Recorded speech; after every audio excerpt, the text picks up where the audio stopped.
We're Rogers Field. It is the last week before game week, and joined here by my broadcast partner, Alex Brink. Great to see you, buddy. Hey, great to see you. So good to be here. We've got a QB battle, or maybe not. What do you think? What's your assessment of the quarterbacks? Well, I tell you what, I mean, as a group, as a whole, I think the group looks great, right? Anthony Gordon's kind of leading the way right now, but Gage Gubrud comes in as a grad transfer and has shown that he can handle it. You got guys on the roster like Cameron Cooper, a young guy, really stepped up this fall camp. So I'm loving what I'm seeing out of the group. I think, Washington State as a whole should have a ton of confidence in that quarterback position. And we've seen in the past that with this air raid offense and the weapons that Washington State has, whoever's back there pulling the trigger is going to be very productive.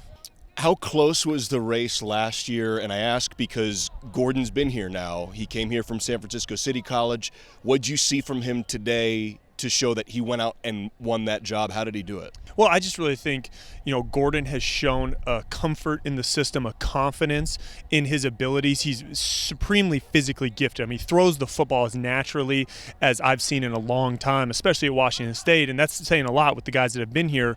And what it's come down to for him has been consistency in his decision-making, and to me that comes with the confidence in knowing the playbook, having been here, sat behind guys like Luke Falk, Gardner Minshew, and now you can see he believes it's his turn. Maybe arguably, maybe inarguably, the best player in the pack last year was Andre Dillard, the left tackle for the Cougs. What'd you see on the O-line? Well, the O-line to me, although you lose a great player like Andre Dillard, I think you have an equally as talented player, if you can believe it, in Abe Lucas coming back. And so he's a guy that can protect that right side. He's going to stay on the right side because that's where he's been, talking to Coach Mason Miller. He just wants him to be comfortable. He's so talented and he's so big and strong that I think Abe Lucas is going to anchor that group. And then you got a guy like Freddie Maungoa at the center position who has been here. He's been around, and to have a center that's experienced, right, and can kind of be that quarterback, quote unquote, right, of the offensive line is so important.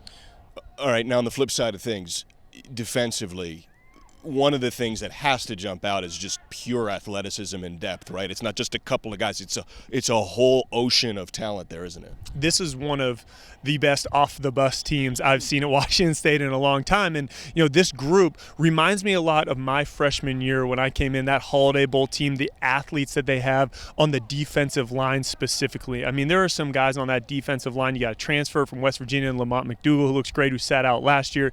You had guys that have been here like Dom Silva, Willie Taylor, right? And then I just think the guys that played last year, Dallas Hobbs, think of those guys, Carson Block, have been around. They're going to step in and really show the depth of that D-line group as a whole. But you look across this entire roster, it is an impressive group of athletes and guys that I think are really going to show well on Saturdays and Friday nights. All right, AB, we got New Mexico State coming up next week. Coaches show Thursday. We're here. It's football season. Great to see you. Great to see you. Can't wait. Go Cougs.